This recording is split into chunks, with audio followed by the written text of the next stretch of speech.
ومن سيئات أعمالنا من يهده الله فلا مضل له ومن يضلله فلا هادي له ونشهد أن لا إله إلا الله وحده لا شريك له ونشهد أن سيدنا وشفيعنا وحبيبنا ومولانا محمدا عبده ورسوله أما بعد فقد قال الله تبارك وتعالى في القرآن المجيد والفرقان الحميد أعوذ بالله من الشيطان الرجيم بسم الله الرحمن الرحيم تلك الدار الآخرة نجعلها للذين لا يريدون علوا في الأرض ولا فسادا والعاقبة للمتقين صدق الله مولانا العظيم وصدق رسوله النبي الكريم ونحن على ذلك من الشاهدين والشاكرين والحمد لله رب العالمين. بزرگان محترم عزیز ساتھیو،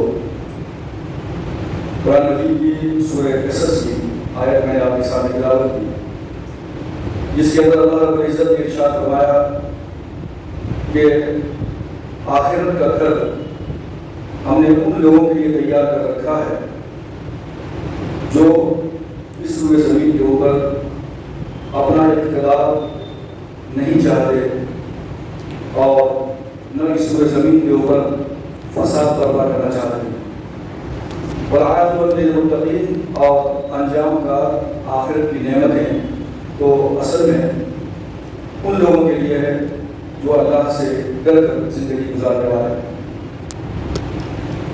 ماہ محرم الحرام سے ہم گزر رہے ہیں اور ہر سال آپ کچھ نہ کچھ محرم الحرام کی فضیلت سیدنا حضرت حسین رضی اللہ تعالی عنہ کی شہادت کے متعلق سنتے رہتے ہیں۔ وقت کا اور حالات کا تقاضا یہ ہے کہ اسی موضوع کے اوپر آپ کے سامنے کچھ باتیں گوشہ گزار کی جائیں۔ سب سے پہلی بات تو یہ کہ اللہ تبارک و تعالیٰ نے ان 4 مہینوں کو عظمت والا، برکت والا، عزت والا مہینہ قرار دیا ہے قرآن مجید کے اندر۔ ان 4 مہینوں کے اندر سے محرم الحرام کا بھی شمار ہوتا ہے۔ قرآن مجید نے کہا سورۃ التوبہ کے اندر آیت نمبر 36 میں، ان عدۃ الشہور عند اللہ 12 شہرا فی کتاب اللہ یوم خلق السماوات والارض منها 4 حرم ذلک الدین القیم الی آخر الآیہ، کہ بے شک جس دن سے پروردگار عالم نے اس کائنات کو پیدا کیا اس دن سے جو مہینوں کی تعداد ہے، جو مہینوں کی گنتی ہے، کاؤنٹنگ ہے، وہ 12 ہے، اور اس کے اندر سے جو سب سے پہلا مہینہ ہے وہ محرم الحرام کا مہینہ ہے۔ اور حدیث کے اندر محرم الحرام کو اللہ کا مہینہ قرار دیا گیا۔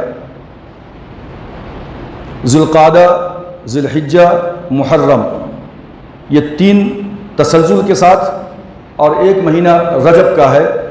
یہ 12 مہینوں کے اندر سے جو 4 مہینے ہیں، ان 4 مہینوں کی بڑی عظمت ہے، بڑی اہمیت ہے، اور اس کے اندر بڑی برکات ہیں۔ اور یہ حرمت والے مہینے ہیں کہ عربوں کے اندر جو لڑائی کا جذبہ موجزن تھا، بات بات کے اوپر لڑتے تھے، قبیلہ دوسرے قبیلے پہ حملہ آور ہوتا تھا، لیکن ان 4 مہینوں کے اندر پوری کی پوری لڑائیاں بند، کوئی کسی قبیلے کے اوپر حملہ آور نہیں ہو سکتا۔ لیکن کبھی کبھی زمانے جاہلیت میں زیادتیاں کیا کرتے تھے یہ لوگ کہ اگر بہت زیادہ ضرورت پیش آئی کہ یہ محرم کا مہینہ محترم عظمت والا مہینہ ہے اور اس کے اندر لڑائی ضروری ہے، تو پھر محرم کو جو ہے پیچھے کر دیتے اور اس کی جگہ پہ دوسرے مہینے کو شامل کر لیتے۔ یعنی کبھی جس مہینے کے اندر جو حرمت والے مہینے ہیں، ضرورت پڑ گئی لڑائی کی، تو اس مہینوں کو آگے پیچھے کر دیتے، دوسرے مہینے کو لا لیتے اور اس کے اندر لڑائی کر لیتے۔ اللہ تبارک و تعالیٰ نے فرمایا انما النسیء زیادۃ فی الکفر، یعنی مہینے کو آگے پیچھے کر لینا اپنی مرضی کے مطابق، یہ کفر کے اندر ایک اور زیادتی ہے، یہ کفر والا کام ہے، یہ صحیح نہیں ہے۔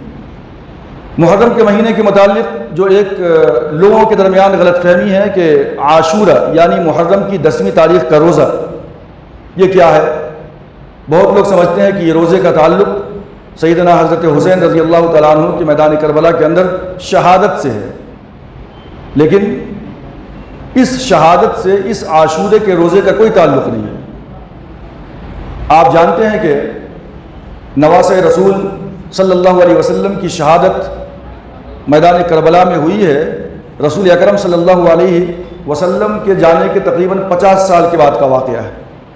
لیکن اللہ کے رسول جب مکے میں تھے ہجرت سے پہلے، تو اس وقت بھی جو ہے آپ اس کا روزہ رکھا کرتے تھے، مسلمان بھی روزہ رکھا کرتے تھے۔ 10 محرم کو زمان جاہلیت کے اندر بھی خانہ کعبہ کا غلاف چینج کیا جاتا تھا۔ بعض روایتوں کے مطابق رمضان کے روزے کی فرضیت سے پہلے یہ عاشورہ کا روزہ فرض تھا، اور بعد میں جب رمضان کے روزے فرض ہوئے تو اس کو اختیار دے دیا گیا۔ اس طریقے سے اللہ کے رسول مدینہ تشریف لائے ہجرت کر کے، تو دیکھا کہ جو یہودی آباد تھے مدینہ کے اندر، وہ لوگ بھی 10ویں تاریخ کا روزہ رکھتے ہیں محرم کی۔ تو اللہ کے رسول نے پوچھا کیا وجہ ہے؟ تو ان لوگوں نے کہا کہ یہ دن ہمارے لیے بہت اہمیت کا حامل ہے، کیونکہ اللہ تبارک و تعالیٰ نے حضرت موسیٰ علیہ السلام اور ان کی قوم بنی اسرائیل کو فرعون کے چنگل سے اسی عاشورہ کے دن نجات عطا فرمائی تھی، دریائے نیل کو پار کروایا تھا۔ لہٰذا بطور شکرانے کے ہم جو ہے عاشورہ کا روزہ رکھتے ہیں۔ اللہ کے رسول صلی اللہ علیہ وسلم نے ارشاد فرمایا کہ حضرت موسیٰ علیہ السلام کو ماننے والے اور ان کو فالو کرنے والے تم سے زیادہ ہم ہیں، لہٰذا اللہ کے رسول صلی اللہ علیہ وسلم نے بھی روزہ رکھا عاشورہ کا، اور پھر صحابہ کرام کو بھی حکم دیا۔ کسی صحابی نے سوال کیا بعد میں چل کر کہ اللہ کے رسول ہمارے روزے میں یہودیوں کے روزے میں کوئی فرق نہیں ہے، تشبہ پیدا ہو جا رہا ہے، سملیرٹیز پیدا ہو جا رہی ہے۔ تو اللہ کے رسول نے فرمایا کہ آئندہ سال سے ہم اس روزے کے ساتھ ایک اور ملا لیا کریں گے، ہم 9 تاریخ کا بھی روزہ رکھیں گے یا 11 تاریخ کا بھی روزہ رکھیں گے۔ تو اس طریقے سے اللہ کے رسول نے فرمایا تو تھا کہ 10 کے ساتھ ایک اور کو شامل کر لیں گے، لیکن آئندہ سال اللہ کے رسول باحیات نہیں رہے، آپ دنیا سے چل بسے، لیکن صحابہ کرام نے سن رکھا تھا، لہذا صحابہ کرام نے اللہ کے رسول کی اس جو ہے فرمائش کے اوپر جو ہے عمل کیا، اور 10 محرم کے ساتھ کبھی 11 اور کبھی 9 کو بھی شامل کر لیا۔ تو اس طریقے سے اللہ کے رسول صلی اللہ علیہ وسلم کا روزہ رکھنا، صحابہ کرام رضوان اللہ تعالیٰ علیہم اجمعین کا روزہ رکھنا محرم کے مہینے کے اندر، اس کا تعلق، اس کا پس منظر یہ ہے جو میں نے آپ کے سامنے بیان کیا۔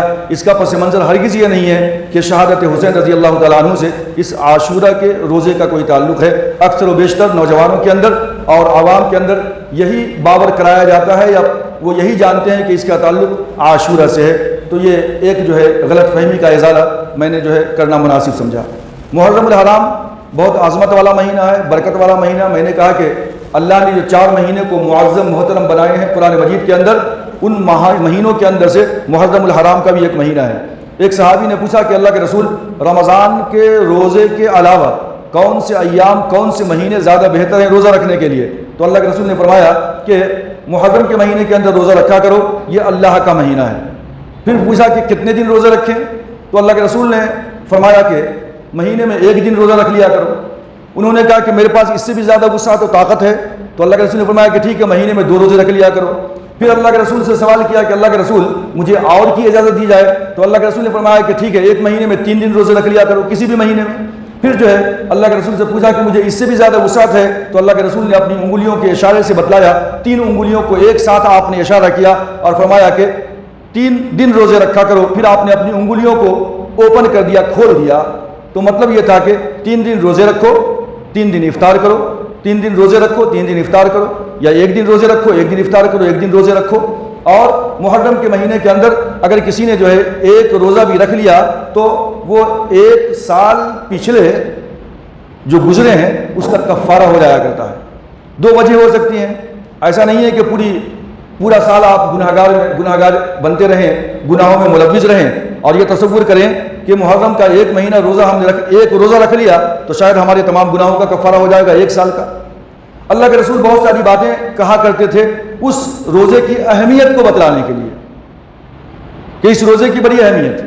جیسے کہ من ترک الصلاۃ متعمدا فقد کفر، جس نے نماز کو جان بوجھ کر کے چھوڑ دیا تو وہ کافر ہو گیا۔ اب کیا ریئل میں کافر ہو گیا، پھر سے کلمہ پڑے گا؟ ایسی کوئی بات نہیں ہے، بلکہ گویا کہ نماز نہ پڑھنا یہ ایک کفریہ عمل ہے، کفر والا عمل ہے۔ مسلمان ہے تو نماز فرض ہے اس کے اوپر، نماز چھوڑ دیا تو گویا کہ کافر والا کام کیا اس نے۔ تو نماز کی اہمیت کو اور نماز نہ پڑھنے کے جو نقصانات ہیں اللہ کے رسول نے اس کی طرف جو ہے توجہ دلائی تھی۔ اب یہ محرم الحرام کا مہینہ کیا سوگ کا مہینہ ہے، اس میں شادی بیاہ نہیں ہو سکتا، دکان کی اوپننگ نہیں ہو سکتی، کوئی بہترین کام نہیں کیے جا سکتے، جیسا کہ ہمارے عوام کے اندر یہ تصور ہے تو یہ بالکل غلط ہے۔ یہ تصور کہ حضرت حسین رضی اللہ تعالیٰ عنہ کی شہادت فاجعہ کا واقعہ پیش آیا اس لیے ہم کو غم منانا ہے، سوگ منانا ہے۔ اسلام کے اندر غم منانے کی کوئی لمیٹیشن ہے، کوئی حدود ہیں جو اللہ کے رسول نے متعین کر دیا ہے، تو ان حدود کی پابندی کرنا ضروری ہے، اس حدود کو کراس نہیں کرنا ہے۔ جیسا کہ ہمارے اہل تشیع حضرات کیا کرتے ہیں، یعنی زنجیر زنی کرتے ہیں، اپنے چہرے پہ مارتے ہیں، بالوں کو نوچتے ہیں، کپڑے پھاڑتے ہیں، آگ کے اندر چلتے ہیں، تعزیہ بناتے ہیں۔ حضرت امام حسین رضی اللہ تعالیٰ عنہ کے بارے میں یہ سوچتے ہیں کہ اس علم کے اندر، اس تعزیے کے اندر ان کی روح آتی ہے، یا خود جو ہے وہ حاضر ہوتے ہیں اور وہاں پہ بہت ساری جو ہے آپ منتیں مانگتے ہیں، تمنائیں دعائیں کرتے ہیں۔ یہ تمام کی تمام باتیں خرافات ہیں، بدعات ہیں، کفریہ عمل ہے۔ جس طریقے سے ان چیزوں کا کرنا یہ مسلمانوں کا شعار نہیں ہے، اسی طریقے سے ہمارے بھولے بھالے مسلمان ان کے ساتھ نشست و برخاست کی وجہ سے، ان کے ساتھ اٹھنے بیٹھنے کی وجہ سے ان کا امپیکٹ مسلمانوں کی زندگی میں بھی آ جاتا ہے، اور مسلمان بھی بڑے شوق سے جا کر کے تعزیہ دیکھتے ہیں، جلوس کو دیکھتے ہیں، علم کو دیکھتے ہیں۔ وہ اس طریقے کی جو ہے تمام کی تمام چیزوں کو دیکھنا گویا کہ ثواب کا کام سمجھتے ہیں۔ جس طریقے سے ان چیزوں کا کرنا ناجائز اور حرام ہے، اسی طریقے سے ان چیزوں کا یعنی غلط کاموں کا، کفریہ جو ہے باتوں کا سننا اور کرنا اور دیکھنا بھی بالکل ناجائز اور حرام ہے۔ تو مسلمانوں کے لیے بھی اس محفل میں جانا اور وہاں پہ جو ہے دیکھنا، ان چیزوں کا مشاہدہ کرنا، یہ بالکل جو ہے غلط ہے، یہ ناجائز ہے، جائز نہیں ہے۔ حضرت حسین رضی اللہ تعالیٰ عنہ کی روح نہیں آتی وہاں پہ۔ اچھا، اب یہ بات کہ اللہ کے رسول صلی اللہ علیہ وسلم کی زندگی میں ایسی شہادتیں بہت ہوئی ہیں۔ حضرت حسین رضی اللہ تعالیٰ عنہ کی شہادت ایک بہت بڑا سانحہ ہے، ایک حادثہ کبریٰ ہے، اس سے کسی کو انکار نہیں ہے۔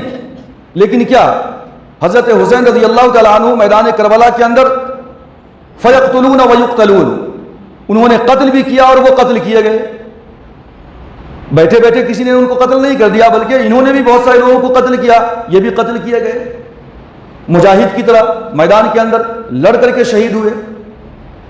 اب دیکھیے حضرت حمزہ رضی اللہ تعالیٰ عنہ کی شہادت آپ کے سامنے ہے۔ ہند نے آپ کا سینہ چاک کیا اور جو ہے دل کو باہر نکالا، اپنے دانتوں تلے چبانے کی کوشش کیا، ناک کاٹے، کان کاٹے، مسلح کیا، اور اس طریقے سے جو ہے آنکھ نکالا اور اپنے گلے کا ہار اس نے بنایا، اور جناب رسول اللہ صلی اللہ علیہ وسلم کو اتنی تکلیف ہوئی ان کی شہادت کے اوپر کہ آپ نے فرمایا تھا کہ اگر پروردگار عالم نے مجھے طاقت و قوت عنایت کیا تو میں ایک حمزہ کے بدلے میں کافروں کے 10 لوگوں کو ماروں گا میں۔ قرآن مجید نے فوراً تنبیہ کی آقائے دو جہاں کو اور فرمایا وَإِنْ عَاقَبْتُمْ فَعَاقِبُوا بِمِثْلِ مَا عُوقِبْتُمْ بِهِ وَلَئِنْ صَبَرْتُمْ لَهُوَ خَيْرٌ لِّلصَّابِرِينَ۔ او میرے حبیب، اگر آپ بدلہ لینا چاہتے ہیں تو اتنا ہی بدلہ لیجئے جتنا ان لوگوں نے آپ کے ساتھ زیادتی کی ہے اور آپ کو نقصان پہنچایا ہے۔ یہ بالکل غلط ہے کہ آپ ایک کے بدلے میں ان کے 10 کو ماریں، لیکن اگر ان لوگوں نے زیادتی کی ہے اس کے باوجود بھی اگر آپ کا دامن صبر سے لبریز رہے تو یہ آپ کے لیے زیادہ بہتر ہے۔ فَهُوَ خَيْرٌ لِّلصَّابِرِينَ، صبر کرنے والوں کے لیے بہتری ہے، بھلائی ہے، ورچو ہے، اس کے اندر جو ہے اچھائی ہے۔ یہ قرآن مجید کی تعلیم ہے، یہ رسول اکرم صلی اللہ علیہ وسلم کی تعلیم ہے، یہ اللہ تبارک و تعالیٰ کا حکم ہے۔ یہ نہیں ہے کہ کسی کی شہادت کے اوپر آپ جو ہے ماتم کریں، نوحہ کریں۔ زمانے جاہلیت کا یہ شعار تھا کہ جب کوئی مر جاتا تو آہو فغا کرتے، پڑوس کی عورتیں آتی یا رونے والی، نوحہ کرنے والی، کپڑے پھاڑنے والی، بال نوچنے والی عورتیں باضابطہ ہوا کرتی تھیں جن کو بلا کر کے ان سے جو ہے یہ کام لیا جاتا تھا۔ گھر کی عورتیں بھی روتی تھی، چلاتی تھی، پکارتی تھی، اور وہ باہر کی عورتیں بھی پکارتی تھیں اور جو ان کی تعریف کیا کرتی تھی مرنے والے کی۔ حدیث کے اندر ہے کہ جب اس طریقے کی حرکت ہوتی ہے، اللہ کے رسول نے فرمایا کہ کوئی مر گیا تو مرنے کے بعد اگر نوحہ خوانی کرے، روئے، چلائے اور اس کی تعریف بیان کر کے روئے تو فرشتے اس کو کوڑے مارتے ہیں اور کہتے ہیں مرنے والے کو کہ کہتے ہیں کہ کیا واقعی میں تو ایسا تھا جیسا تیرے بارے میں کہا جا رہا ہے۔ تو اسی لیے کہا جاتا ہے کہ جب آدمی مر جاتا ہے تو صبر کا دامن تھامے رہنا چاہیے، اور صبر نہ کرنے کی وجہ سے، رونے اور چلانے کی وجہ سے مردے کو تکلیف پہنچتی ہے، اس کو عذاب پہنچتا ہے۔ اب اللہ کے رسول صلی اللہ علیہ وسلم کی تعلیم، قرآن کی تعلیم کچھ اور ہے، اور آج ہم دیکھتے ہیں کہ اہل تشیع حضرات کے نزدیک سوگ اور ماتم کس طریقے سے وہ لوگ کیا کرتے ہیں اور کس طریقے کی حرکت وہاں کی جاتی ہے۔ عورتوں کا جم غفیر ہوتا ہے، مردوں کا جم غفیر ہوتا ہے، کوئی جو ہے محرم نامحرم کی پابندی نہیں ہوتی ہے، اور بہت سارے خلفشار جو ہے وہاں پہ ہوتے ہیں، تو یہ تمام کی تمام حرکتیں بالکل اسلامی عمل کے خلاف ہے۔ کیا اسلام نے کیا حدود متعین کیا ہے کہ اگر آپ کو اللہ تبارک و تعالیٰ نے نعمتوں سے نوازا ہے تو اس کے لیے شکر ادا کرنا، لئن شکرتم لازیدنکم ولئن کفرتم ان عذابی لشدید، اگر اللہ کی نعمتوں پہ شکر ادا کرو گے تو اللہ اور نعمتوں میں زیادتی کر دے گا، اور اگر تم کفران نعمت کرو گے تو اللہ تبارک و تعالیٰ کی پکڑ بہت سخت ہے، قرآن مجید نے کہا۔ اب یہ جو سوگ منانا ہے، کتنے دن سوگ منانا ہے؟ ہمارا کوئی چہیتا پیارا لاڈلا دنیا سے فوت ہو گیا، ہر ایک کو جانا ہے، اس کے اوپر جو سوگ منانے کا قانون ہے کہ وہ 3 دن آپ سوگ منا سکتے ہیں، 3 دن سے زیادہ سوگ منانے کی اجازت نہیں ہے۔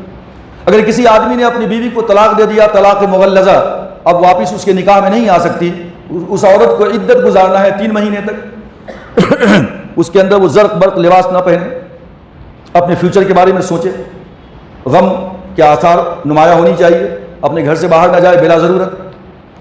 اگر کوئی مرد مر جائے اور اس کی بیوی زندہ ہے، قرآن مجید نے کہا والذین یتوفون منکم ویذرون ازواجا یتربصن بانفسہن 4 اشہر وعشرا، اگر تم میں سے کوئی فوت ہو جائے اور وہ اپنی بیوی کو چھوڑے تو بیوی کے لیے 4 اشہر وعشرا، 4 مہینے 10 دن تک وہ جو ہے سوگ منائے گی، اپنے فیوچر کے بارے میں سوچے گی۔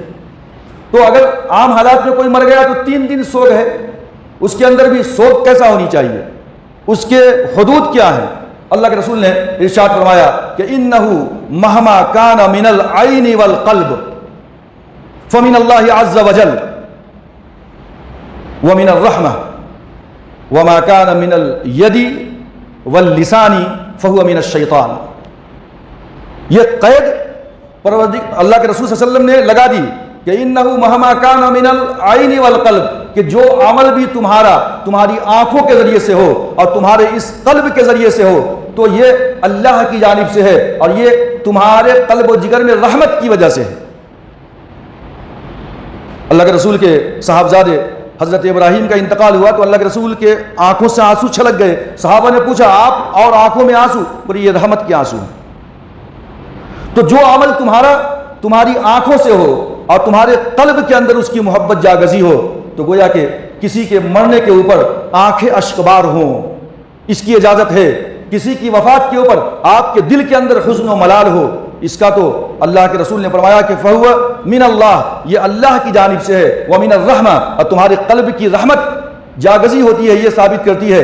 اور آگے فرمایا وَمَا كَانَ مِنَ الْيَدِ، اور جو تمہارا عمل تمہارے ہاتھوں سے ہو، زنجیر زنی کرتے ہو، تلوار زنی کرتے ہو، اپنے آپ کو زخمی کرتے ہو، اپنے گالوں کو نوچتے ہو، اپنے بالوں کو نوچتے ہو، اپنے کپڑوں کو نوچتے ہو، واویلا کرتے ہو، مرثیہ پڑھتے ہو، تو آپ نے فرمایا کہ وما کان من الید واللسان، زبان سے مرثیہ خوانی کرتے ہو، بڑی تعریفیں بیان کرتے ہو، عزاداری کرتے ہو، وما کان من الید واللسان، جو تمہاری زبان سے حرکت ہوتی ہے، جو تمہارے ہاتھوں سے حرکت ہوتے ہیں، فہو من الشیطان، تو آقا نے فرمایا یہ شیطانی عمل ہے، یہ شیطان کی جانب سے ہے۔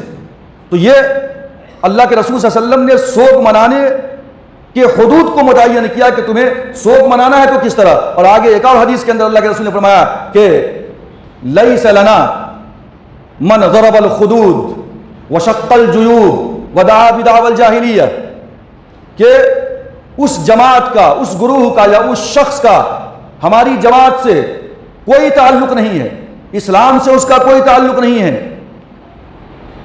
کہ جس نے منظر بالخدود، جس نے اپنے گالوں کو تھپڑ رسید کیا، اپنے ہاتھوں سے مارا اپنے آپ، وشق الجیوب، غم کے اندر اپنے کپڑے پھاڑ ڈالے، اپنے بال نوچ ڈالے، وشق الجیوب ودعا بدعوى الجاہلیہ، اور ایسا حرکت کیا اس نے گویا کہ یہ تمام کی تمام چیزیں، ماتم، نوحہ، مرثیہ، جو کبھی اسلام کے آنے سے پہلے زمانے جاہلیت کے اندر اس کا رواج تھا، اگر اسی رواج کو تم نے جو ہے پھر سے دوبارہ زندہ کرنے کی کوشش کیا تو فرمایا کہ تمہارا تعلق ہماری جماعت سے نہیں ہے، تم ہم سے خارج ہو۔ اور پھر انسان کی زندگی اللہ کی امانت ہے ہر ایک کے پاس، اللہ نے جب چاہا ہمیں دنیا میں بھیج دیا، جب اس کی مرضی ہوگی ہمیں واپس بلا لے گا، یہ اس کی امانت ہے، جب چاہے گا واپس لے لے گا۔ اسی لیے کہا گیا شریعت مطہرہ کے اندر کہ خودکشی، سوسائڈ حرام ہے، آپ خودکشی نہیں کر سکتے، کیونکہ آپ کے جسم کے اوپر آپ کا اپنا کنٹرول نہیں ہے، اپنا حق نہیں ہے، آپ اس کے مالک نہیں ہیں، بلکہ اس جان آفری کی جو مالک ہے وہ پروردگار عالم کی ذات ہے۔ لہٰذا آپ اپنے آپ کو مار کے، زنجیر زنی کر کے، زخمی کر کے، آگوں پہ چل کر کے اپنے آپ کو تکلیف دینا، گویا کہ اللہ تبارک و تعالیٰ کی امانت کے اندر آپ خیانت کر رہے ہیں۔ اس بات کی اجازت اسلام نے ہرگز نہیں دیا ہے۔ اب آگے جہاں تک حضرت حسین رضی اللہ تعالیٰ عنہ کی شہادت کا واقعہ ہے، یہاں بھی ہمارے پاس مسلمانوں کے اندر کم علمی کی بنیاد پہ، نادانی کی بنیاد پہ، جہالت کی بنیاد پہ، اور جیسا راجہ ویسی پرجا، خطیب جیسا ہوگا بولنے والا، بیان کرنے والا، سننے والی عوام، ظاہر سی بات ہے کہ اس کا کچھ اثر عوام کے اندر آنے لگتا ہے۔ کبھی اسی مسلح پہ کھڑے کھڑے خطیب حضرات اس طرح چلائیں گے، کبھی ایک ہاتھ آگے جائیں گے، کبھی پیچھے آئیں گے، اور میدان کربلا کے واقعات کو، جھوٹی روایتیں، گڑھی ہوئی روایتوں کو لے کر کے اتنا شور مچائیں گے، ان کو پتہ نہیں ہوتا کہ روایتیں کیسی ہیں، کیا ہے، اس کو بیان کرنے والا کون ہے، اسماء الرجال کا پتہ نہیں ہوتا، لیکن بس کہیں سے پڑھ کے آ گئے اور چلانے لگتے ہیں اور خوب جو ہے روتے ہیں، رلاتے ہیں لوگوں کو، جیسے اہل تشیع حضرات کیا کرتے ہیں، ہمارے جو ہے سنی بھائی بھی اسی طریقے سے کیا کرتے ہیں۔ تو بہت ساری غلط فہمیاں ہیں۔ ایک گروہ تو بعض مرتبہ مولانا لوگ بھی کہتے ہیں کہ اگر تم حقیقت کے آئینے میں حضرت امیر معاویہ رضی اللہ تعالیٰ عنہ کی ذات کو دیکھو گے تو تمہیں معاویہ رضی اللہ تعالیٰ عنہ کا دامن داغدار نظر آئے گا۔ یہ کھڑا ہوا خطیب اب وہ صحابی کے دامن کو داغدار کرنے جا رہا ہے، وہ صحابی کہ جو اللہ کے رسول صلی اللہ علیہ وسلم کے برادر نسبتی ہیں، ام حبیبہ رضی اللہ تعالیٰ عنہ کے بھائی بھی ہیں، اور وہ صحابی کہ اللہ کے رسول صلی اللہ علیہ وسلم نے ان کی لیاقت اور ان کی صلاحیت اور ان کی قابلیت اور ان کے علم کی بنیاد پہ جب اللہ تبارک و تعالیٰ نے وحی بھیجا تو کاتبان وحی کے اندر سے حضرت امیر معاویہ رضی اللہ تعالیٰ عنہ بھی ہیں، وحی کے لکھنے والے۔ اب جو وحی کے لکھنے والے حضور سے نسبت، ان کے بارے میں اس طریقے کے الفاظ کا استعمال کرنا ایک خطیب کے لیے، ایک عالم کے لیے کہاں کی دانش مندی ہے اور کہاں کی عقل مندی ہے؟ اب عوام کیا سمجھے گی؟ امیر معاویہ رضی اللہ تعالیٰ عنہ نے اپنے بیٹے کو ولی عہد بنا دیا، یزید کو۔ اب یزید کا کردار کیا تھا؟ یزید کے بارے میں گزشتہ میں نے آپ کے سامنے ایک بڑی تفصیل کے ساتھ جو ہے بیان کیا تھا، اور بہت سارے لوگوں کو اس کے اوپر اعتراض بھی ہونے لگا کہ گویا کہ خطیب صاحب نے یزید کو حضرت امام حسین رضی اللہ تعالیٰ عنہ کے اوپر فوقیت دے دی۔ ایسی کوئی بات نہیں ہے، حضرت حسین رضی اللہ تعالیٰ عنہ کے اوپر یزید کی فوقیت بالکل نہیں ہو سکتی، لیکن میں آئینہ بتانا چاہ رہا تھا کہ لوگوں کے اندر جو گمراہی پھیلی ہوئی ہے اور آپس میں ایک دوسرے کے دستے گریباں ہو رہے ہیں، اس واقعے کو لے کر کے اس کو پڑھو، سمجھنے کی کوشش کرو۔ ٹھیک ہے، حضرت معاویہ رضی اللہ تعالیٰ عنہ نے اپنے بیٹے کو ولی عہد بنا دیا کہ میرے بعد میرا جانشین میرا بیٹا ہوگا۔ حضرت علی رضی اللہ تعالیٰ عنہ کو جب ابن ملجم نے شہید کیا اور حملہ کیا تو لوگوں نے پوچھا تھا کہ بتائیے کہ آپ کے بعد آپ کے بڑے بیٹے حضرت حسن رضی اللہ تعالیٰ عنہ کو آپ کی جگہ پہ ہم جو ہے خلیفہ بنا لیں، کیا کریں؟ حضرت علی رضی اللہ تعالیٰ عنہ نے کیا جواب دیا تھا؟ تمہاری مرضی ہے، چاہو تو میرے بیٹے کو میری جگہ پہ خلیفہ بنا لو، چاہو تو کسی اور کو بنا لو۔ اگر باپ کے بعد بیٹے کا خلیفہ بننا یا بیٹے کا ولی عہد بننا ناجائز ہوتا، حرام ہوتا، تو حضرت علی رضی اللہ تعالیٰ عنہ کہتے کہ نہیں باپ کے بعد بیٹا جو ہے نہیں بن سکتا، سیٹ کے اوپر نہیں آ سکتا، لہٰذا حضرت حسن رضی اللہ تعالیٰ عنہ کو میرے بعد خلیفہ مت بناؤ۔ آپ نے نہیں کہا، آپ نے کہا تمہاری مرضی ہے، بنانا چاہے تو بنا سکتے ہو۔ حضرت امیر معاویہ رضی اللہ تعالیٰ عنہ نے اپنے بیٹے کو ولی عہد بنایا، خود سے نہیں بنایا تھا۔ آپ جانتے ہیں حضرت مغیرہ ابن شعبہ رضی اللہ تعالیٰ عنہ نے مشورہ دیا تھا کہ امت کا بہت سارا خون بہہ چکا ہے اب تک، کس لیے؟ اسی خلافت کے مسئلے کو لے کر کے۔ کہتے ہیں کہ مغیرہ ابن شعبہ اور حضرت عمر ابن العاص فاتح مصر، یہ دو شخصیتیں ایسی تھی تاریخ کے اندر، عرب کے اندر، کہ جن کو عرب کی دو آنکھیں کہا جاتا تھا، عرب کی دو آنکھیں۔ اب یہ زمانہ حضور اکرم صلی اللہ علیہ وسلم کے بہت بعد کا ہے، بڑے بڑے صحابہ جا چکے ہیں سوائے چند کے جو موجود ہیں جن کو اللہ کے رسول صلی اللہ علیہ وسلم کی تربیت ملی تھی۔ مغیرہ ابن شعبہ رضی اللہ تعالیٰ عنہ حضرت علی رضی اللہ تعالیٰ عنہ کے ساتھ تھے، ان کے گروپ میں تھے. جب امیر معاویہ اور حضرت علی رضی اللہ تعالیٰ عنہ کے درمیان چپکلش چل رہی تھی تو وہ ان کے ساتھ تھے. لیکن انہوں نے دیکھا کہ حضرت عثمان غنی رضی اللہ تعالیٰ عنہ کو کس طریقے سے شہید کیا گیا اسی خلافت کے مسئلے کے اوپر. یہودی سازشی ذہن عبداللہ بن سبا یمن کا رہنے والا مدینے میں آ کر آباد ہوتا ہے, اسلام کا لبادہ ہوتا ہے اور پھر نئے نئے فتنے پھیلانا شروع کر دیتا ہے. محبت اہل بیت کا دعویٰ کیا اس نے کہ خلافت محمد رسول اللہ صلی اللہ علیہ وسلم کے بعد تو حضرت علی رضی اللہ تعالیٰ عنہ کو ملنے چاہیے تھی, لیکن ابو بکر صدیق کو خلافت مل گئی, یہ گویا کہ غاصب خلافت ہیں. اس کے بعد حضرت عمر فاروق کو خلافت ملی, یہ غاصب خلافت ہیں. حضرت عثمان کو خلافت ملی, یہ غاصب خلافت ہیں. لہٰذا حضرت علی رضی اللہ تعالیٰ عنہ کو خلافت ملنی چاہیے تھی. یہ گویا کہ اللہ کے رسول صلی اللہ علیہ وسلم کے خاندان کا اہل بیت کا حق ہے کہ خلیفہ کی سیٹ پہ وہی آئیں. لہٰذا یہ تینوں کے تینوں غلط تھے, یہ غاصب تھے, انہوں نے خلافت کو غصب کر لیا ہے. اور یہی خلافت کا جھگڑا حضرت عثمان غنی رضی اللہ تعالیٰ عنہ کی شہادت کا واقعہ بنا. حج کا موسم تھا, عثمان غنی رضی اللہ تعالیٰ عنہ نے تمام کے تمام سپاہیوں کو حج کے لیے بھیج دیا تھا. مدینہ خالی تھا. عبداللہ بن سبا بصرہ میں جاتا ہے, کوفہ میں جاتا ہے, لوگوں کو ورغلاتا ہے حضرت عثمان غنی رضی اللہ تعالیٰ عنہ کے خلاف. بصرہ میں گیا, بولے جا کر کے کوفہ کے اندر لوگوں کے درمیان ہنگامہ کرو کہ بصرہ کا رہنے والا جو ہے گورنر ہے وہ بہت غلط کام کرتا ہے, ایسا ہے ویسا ہے. کوفہ کے آدمیوں کو بھیجا اپنی ٹولی کو, مصر کے اندر جاؤ, وہاں جا کر کے کوفہ کے جو گورنر ہے عثمان غنی رضی اللہ تعالیٰ عنہ کے مقرر کردہ ان کے خلاف شکایت کرو, بہت غلط کام کرتے ہیں, اچھے نہیں ہیں. کچھ گروپ کو وہاں بھیجتا, کچھ گروپ کو وہاں بھیجتا, اور اس طریقے سے غلط فہمی پیدا کیا گیا اور بہت سارے بھولے والے مسلمان بھی ان کے چنگل میں آ گئے. اور پھر جو ہے مصر سے بہت سارے لوگ ان سبائی فرقوں کے گروپ میں آ گئے. حضرت عثمان غنی رضی اللہ تعالیٰ عنہ کے گھر کو جو ہے گھیر لیا اور پھر 50 دن تک بغیر پانی کے کھانے کے جو ہے محاصرہ کیا, گھیرے رکھا, اور بعد میں چل کر کے ان کو شہید کر دیا گیا. ظاہر سی بات ہے کہ یہ سازش تھی عبداللہ بن سبا کی. یہیں سے یہ دو ٹکڑے ہو گئے مسلمانوں کے.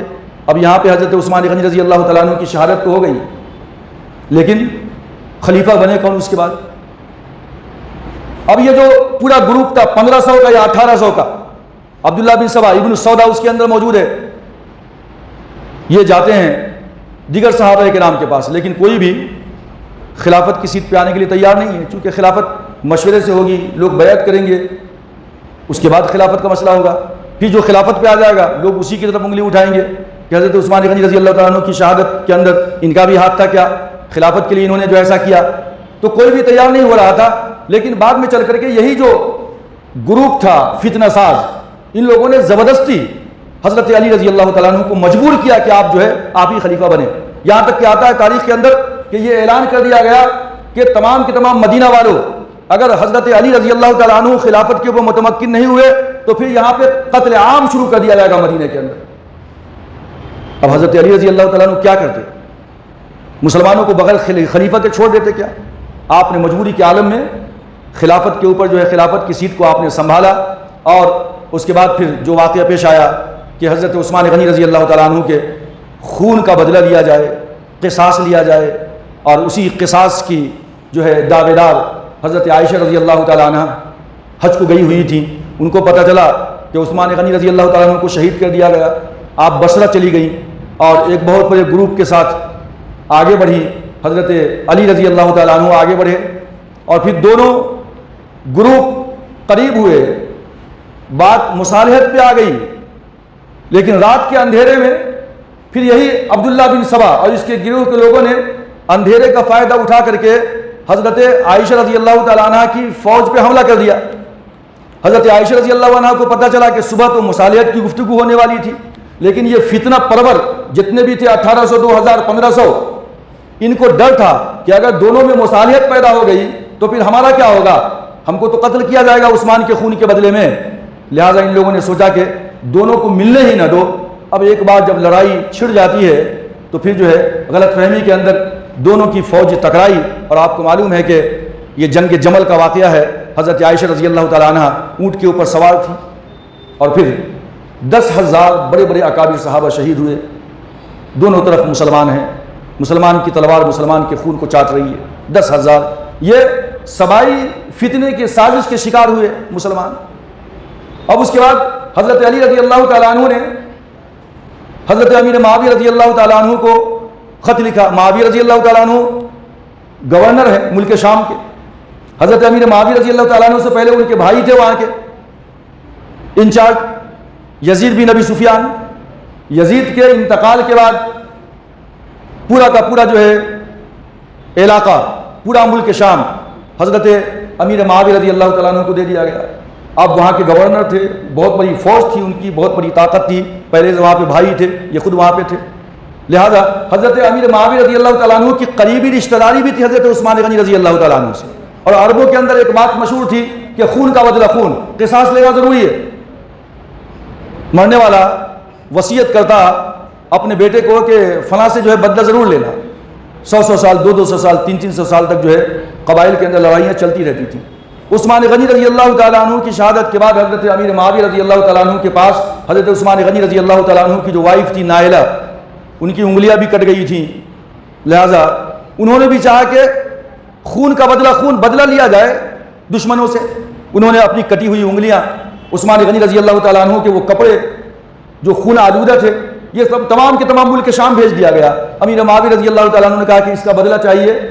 یہ یاد رکھیے کہ حضرت امیر معاویہ رضی اللہ تعالیٰ عنہ نے خلافت کا دعویٰ نہیں کیا تھا. انہوں نے یہ کہا تھا کہ او علی رضی اللہ تعالیٰ عنہ، جتنے بھی قاتلین عثمان ہیں وہ آپ کے کیمپ کے اندر موجود ہیں، آپ ان کو قصاص کے طور پہ قتل کریں، اس کے بعد میرا ہاتھ آپ کے ہاتھوں میں ہے. حضرت علی رضی اللہ تعالیٰ عنہ کہہ رہے تھے کہ پہلے آپ میرے ہاتھ مضبوط کریں، اس کے بعد ان سے ہم بدلہ لے لیں گے. لیکن شاید کہ حضرت امیر معاویہ رضی اللہ تعالیٰ عنہ کو خوف تھا، یہ ڈر تھا اندر سے کہ اگر میں ابھی ان کے ہاتھ پہ بیعت کر لوں تو یہ تمام کے تمام مجرمین تو انہی کی فوج کے اندر ہیں، ہو سکتا ہے کہ مجھے پہلے ہی یہ لوگ میرا کام تمام کر دیں. لہذا انہوں نے جو ہے بیعت نہیں کیا، خلافت کا دعویٰ نہیں کیا تھا. اور اس طریقے سے جب حضرت امیر معاویہ رضی اللہ عنہ کو حضرت علی رضی اللہ تعالیٰ عنہ نے برطرف کر دیا، معزول کر دیا ان کے پوسٹ سے، تو پھر اختلاف آگے بڑھا اور انہوں نے کہا کہ آپ اس طرح کیسے کر سکتے ہیں. لہٰذا پھر دونوں میں ٹکراؤ کی نوبت آئی. صفین جو آپ جانتے ہیں کہ جنگ صفین کا واقعہ پیش آیا. 80,000 یا 90,000 یا 1,00,000 کے آس پاس لوگ جو ہے وہاں مسلمان شہید ہوئے دونوں طرف سے. اور پھر بعد میں جنگ رکی، تفصیل لمبی ہے کیسے رکی، کیا ہوا. پھر جو ہے دونوں کی طرف سے جو لوگ بیچ میں آئے صلح کرانے والے، اور اس کے بعد پھر ایک طرف ایک علاقہ حضرت علی رضی اللہ تعالیٰ عنہ کے ہاتھوں میں رہا. مصر کا علاقہ، شام کا علاقہ، فلسطین کا، یمن کا، یہ تمام کے تمام علاقوں کے اوپر حضرت امیر معاویہ رضی اللہ تعالیٰ عنہ رہے. اور اس طریقے سے یہ لوگ دو حصوں میں ڈیوائیڈ ہو گئے مسلمان. جو لوگ حضرت علی رضی اللہ تعالیٰ عنہ کے ساتھ تھے، ان کی کیمپ میں تھے، وہ شیعان علی کہلائے. اور جو حضرت عثمان غنی رضی اللہ تعالیٰ عنہ اور امیر معاویہ رضی اللہ تعالیٰ عنہ کے ساتھ تھے، وہ جو ہے سنی کہلائے، شیعان عثمان کہلائے، ہے نا. تو اب وہاں سے دو گروہ بن گئے، اہل سنت والجماعت اور جو ہے اہل تشیع. اس سے پہلے سب پوری کی پوری امت جو ہے متحد تھی. اب اس کے بعد پھر جو ہے نوبت آتی ہے ایک تصادم کی کہ ایک عورت نے کہ جس کا باپ بھائی جنگ نہروان کے اندر مارا گیا تھا، یہیں سے ایک اور نیا فرقہ وجود میں آیا تھا اسی میدان سے، جنگ صفین سے، روافض کا، بہت متشدد. انہوں نے یہ کہا کہ امیر معاویہ کو بھی قتل کیا جائے، علی رضی اللہ تعالیٰ عنہ کو بھی قتل کیا جائے، کیونکہ یہ جو امامت ہے نا، یہ امامت تو منصوص ہے اللہ کی جانب سے. امام کون بنے گا، خلیفہ کون بنے گا، علی یا معاویہ رضی اللہ تعالیٰ عنہما، اس کا فیصلہ علی رضی اللہ تعالیٰ عنہ نے ایک آدمی کے سپرد کر دیا کہ وہ فیصلہ کرے. انسان فیصلہ نہیں کر سکتا. لہٰذا انہوں نے بھی کبیرہ گناہ کیا ہے، حضرت علی رضی اللہ تعالیٰ عنہ نے، امیر معاویہ نے بھی کیا ہے. لہٰذا یہ دونوں موجب قتل ہیں، دونوں کو قتل کیا جائے. اور پھر یہ لوگ علی رضی اللہ تعالیٰ عنہ کے خلاف ہو گئے، انہی کے گروپ کے لوگ جس کو روافض کہتے ہیں ہم. نہروان کے اوپر علی رضی اللہ تعالیٰ عنہ نے جو ہے پھر ان سے جنگ کیا. لہٰذا ایک عورت نے جو ہے یہ کہا کہ اگر جو ہے ایک عورت ایک اسی روافظ کے گروپ کے اندر سے ایک شخص کو وہ عورت پسند آ گئی، اس نے نکاح کی پیشکش کی، تو اس نے شرط رکھا کہ نکاح کے لیے اگر تم شادی کرنا چاہتے ہو مجھ سے تو مجھے 1 غلام یا 2 غلام چاہیے مہر کے اندر، اور علی رضی اللہ تعالیٰ عنہ کا سر چاہیے مجھے۔ لہذا بات طے ہو گئی کہ غلام تو نہیں دے سکتا، میں غریب آدمی ہوں، لیکن علی کا سر رضی اللہ تعالیٰ عنہ ضرور دے دوں گا۔ سازش ہوئی، گفت و شنید ہوئی، مشورہ ہوا، طے ہوئی بات یہ کہ ایک ہی رات کے اندر 3 شخصیتوں کو ختم کر دیا جائے، اسلام کی پوری بنیاد گر جائے گی۔ مصر کے اندر عمرو بن العاص رضی اللہ تعالیٰ عنہ گورنر تھے، ان کو ختم کرنے کے لیے ایک آدمی، علی رضی اللہ تعالیٰ عنہ کو ختم کرنے کے لیے کوفے کے اندر ایک آدمی، اور ملک شام کے اندر حضرت امیر معاویہ رضی اللہ تعالیٰ عنہ کو ختم کرنے کے لیے ایک آدمی۔ لہٰذا ایک ہی مرتبہ حملہ ہوتا ہے، تینوں کے اوپر بڑی بڑی شخصیتیں ہیں۔ لیکن عمرو بن العاص رضی اللہ تعالیٰ عنہ بیمار تھے، فجر کی نماز میں نہیں گئے، انہی کی جگہ پہ دوسرے صحابی کھڑے ہوئے، وہ شہید ہو گئے، عمرو بن العاص بچ گئے۔ حضرت امیر معاویہ پہ حملہ ہوا، لیکن ضرب اتنا کاری نہیں تھا، زخمی ہوئے لیکن وہ بچ گئے۔ حضرت علی رضی اللہ تعالیٰ عنہ کے اوپر ابن ملجم نے حملہ کیا، پیشانی پہ تلوار لگی، اور اس کے بعد جو ہے علی رضی اللہ تعالیٰ عنہ کی شہادت کا واقعہ پیش آیا۔ تو یہی وہ روافظ کا گروپ تھا جو اسی جو ہے ابن سودا کے گروپ کے اندر سے نکلا تھا، انہی کے ہاتھوں علی رضی اللہ تعالیٰ عنہ کی شہادت کا واقعہ پیش آیا۔ اور اس کے بعد جب حضرت حسن رضی اللہ تعالیٰ عنہ آئے، پھر جو ہے حضرت حسن اور امیر معاویہ کے درمیان ٹکراؤ ہوا، اور جب حضرت حسن رضی اللہ تعالیٰ عنہ نے پیشکش کی، صلح کی، اور جب صلح ہو گئی تو اس کے بعد یہی جو لوگ تھے ان کے چاہنے والے کوفی لوگ، بصری لوگ، انہی لوگوں نے جو ہے پھر سے ان کو طرح طرح کے غلط القابات سے نوازا کہ یا عار المومنین، یا مذل المومنین، اے مومنوں کے لیے باعث شرم، مومنوں کے لیے باعث ذلت، کہ او حسن کہ تم نے امیر معاویہ رضی اللہ تعالیٰ عنہ کے سامنے گھٹنے ٹیک دیے، اپنے آپ کو سرنڈر کر دیا، یہ کیسے ہو سکتا ہے؟ یہی وہ گروہ تھا کہ انہوں نے جو حضرت حسن رضی اللہ تعالیٰ عنہ کو شاید زہر دیا گیا، تو شاید جو ہے انہی کی سازش ہو سکتی ہے، لیکن الزام لوگ حضرت امیر معاویہ رضی اللہ تعالیٰ عنہ کے اوپر لگاتے ہیں، حالانکہ دونوں کے درمیان بہت اچھے جو ہے تعلقات تھے دونوں کے درمیان۔ حضرت حسین رضی اللہ تعالیٰ عنہ کا معاملہ بھی ایسا ہی تھا، بلایا، ہزاروں کی تعداد میں خطوط موجود ہیں، آ جائیے آ جائیے، ہم آپ کے ہاتھ پہ بیعت کرتے ہیں، ہم نے امام کے پیچھے نماز پڑھنا چھوڑ دیا ہے، گورنر کے پیچھے نماز پڑھنا ہم نے چھوڑ دیا، آپ آ جائیے۔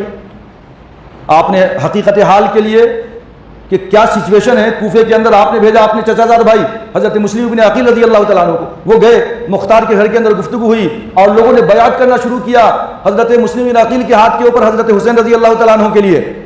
کتنے؟ ایک ہی دن کے اندر 18,000 کی جمعیت پیدا ہو گئی جو حضرت حسین کو ویلکم کرنے کے لیے تیار تھے۔ لیکن جب کسی نے خبر دیا یزید کو کہ یہ جو گورنر ہے ابو موسیٰ اشعری رضی اللہ تعالیٰ عنہ بہت نرم مزاج ہیں، کسی سخت مزاج آدمی کو بھیجیے، یہاں تو آپ کے خلاف لوگ سر اٹھا رہے ہیں۔ یزید نے عبید اللہ بن زیاد کو بھیجا، چہرے کے اوپر کپڑا ڈالے ہوئے وہ پہنچتا ہے، لوگ سمجھے کہ حضرت حسین رضی اللہ عنہ آ رہے ہیں، لیکن جب چہرہ ہٹایا، نقاب ہٹایا، اور اس نے کہا کہ اب تمہارا گورنر میں ہوں، جتنے بھی مشتبہ افراد ہیں جنہوں نے حضرت حسین کے نام کی بیعت کی ہے ان تمام کو حاضر کیا جائے۔ لہٰذا مختار کے گھر سے نکل کر مسلم بن عقیل حضرت ہانی کے گھر میں چلے گئے، اور بعد میں جو ہے ہانی کو گرفتار کر لیا گیا۔ مسلم بن عقیل رضی اللہ تعالیٰ عنہ نے دیکھا کہ سچویشن خراب ہے، تو یہ 18,000 کی جمعیت کے ساتھ جہاں عبید اللہ ابن زیاد جس محل میں تھا اس محل کا گھیراؤ کر لیا، لیکن عبید اللہ بن زیاد نے جتنے لوگ تھے وہاں پہ 18,000 ان کے تمام لیڈروں کو بلایا اور اس کے ذریعے سے دھمکی دی کہ سب کو ختم کر دیا جائے گا۔ تو اس کے بعد ہوتا ہے کہ شام ہوتے ہوتے 18,000 کی جمعیت سے پورے کے پورے تنے تنہا خالی ہو گئے، اور حضرت مسلم بن عقیل رضی اللہ تعالیٰ عنہ وہاں پہ اکیلے بچ گئے، یا کچھ لوگ بچ گئے بس۔ اور اس کے بعد ابن زیاد نے مسلم بن عقیل رضی اللہ تعالیٰ عنہ کو گرفتار کر کے ان کو بھی شہید کیا، ہانی کو بھی شہید کر دیا، اور سر کو یزید کے پاس بھیج دیا۔ اور اس کے بعد پھر حضرت حسین رضی اللہ تعالیٰ عنہ راستے میں پہنچتے ہیں، پتہ نہیں تھا ان کو، نکل گئے تھے مکے سے، لیکن راستے میں پتہ چلا کہ حالات ایسے ہیں، مسلم بن عقیل شہید ہو چکے ہیں، واپس آنا چاہتے تھے، لیکن بہرکیف مسلم بن عقیل کے جو بیٹے تھے ان لوگوں نے اصرار کیا کہ نہیں، ہمیں جانا چاہیے، خون کا بدلہ خون ہے، ہم اپنے باپ کا بدلہ لیں گے۔ لیکن جو جتنے دیگر رفقا تھے آپ نے اجازت دی، سب واپس چلے گئے۔ بہرکیف حضرت حسین رضی اللہ تعالیٰ عنہ وہاں پہ پہنچتے ہیں، اور وہاں پہ آپ نے جو پیشکش کی تھی کہ مجھے کسی کفر کی سرحد پہ چلے جانے دو، میں جہاد کر کے اپنے آپ کو ختم کر لوں گا، اور یا تو مجھے واپس حجاز چلے جانے دو، یا مجھے یزید کے پاس جانے دو، میں خود جا کر کے اپنا معاملہ ان سے صاف کر لوں گا۔ لیکن عبید اللہ ابن زیاد نے جو فوج بھیجی تھی شمر ذی الجوشن کی 4,000 کے ساتھ، یا حر بن یزید تمیمی کی، یا عمرو بن سعد کی، یہ جتنے بھی لوگ تھے اور ان کے اندر جو حضرات موجود تھے کوفی، یہ وہی حضرات تھے جنہوں نے بلایا تھا حضرت حسین رضی اللہ تعالیٰ عنہ کو، جن کے خطوط موجود تھے، اور تاریخ کے صفحات پہ لکھا ہوا ہے کہ میدان جنگ کے اندر حضرت حسین رضی اللہ تعالیٰ عنہ نے کہا کہ او فلاں ابن فلاں، کیا تم نے مجھے یہ خط نہیں لکھا تھا؟ او فلاں ابن فلاں، کیا تم نے مجھے یہ خط لکھ کر کے نہیں بلایا تھا؟ ان سبوں نے پلٹی مارا اور لا علمی کا اظہار کیا کہ نہیں ایسی بات نہیں ہو سکتی۔ کیوں؟ چونکہ عبید اللہ ابن زیاد آ چکا تھا، بڑا سخت تھا۔ اگر ان کی سازش کا پتہ چل جاتا کہ ان لوگوں نے بلایا ہے حضرت حسین رضی اللہ عنہ کو، تو تمام کو پھانسی دی جاتی۔ اپنی جان کو بچانے کے لیے انہوں نے مجبور کیا حضرت حسین رضی اللہ تعالیٰ عنہ کو کہ آپ کو یزید کے ہاتھ کی بیعت تو ہمارے پاس کرنی ہے یہیں پہ، اس کے بعد آپ جا سکتے ہیں، آپ نے حجاز جا سکتے ہیں، نواپی جا سکتے ہیں، آپ کو بیعت کرنی پڑے گی۔